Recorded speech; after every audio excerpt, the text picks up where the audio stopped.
Fix your HP Ink Tank 110 series printer when the warning and resume lights blink, or the printhead alert, error, and resume lights blink. Remove all paper and obstructions from the input and output trays.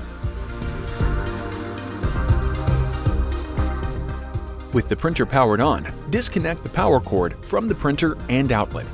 This resets the printer and prevents damage when removing jams. Close the output tray extender and tray. Open the exterior and printhead access doors.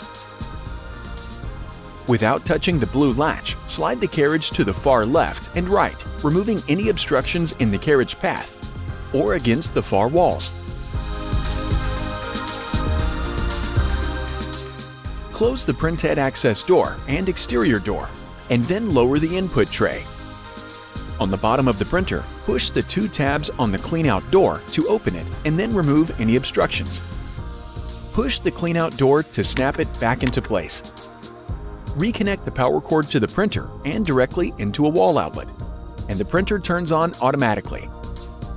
Lift the input tray, load paper, and adjust the guide. Open the output tray and extender, and then on your mobile device or computer, print a document.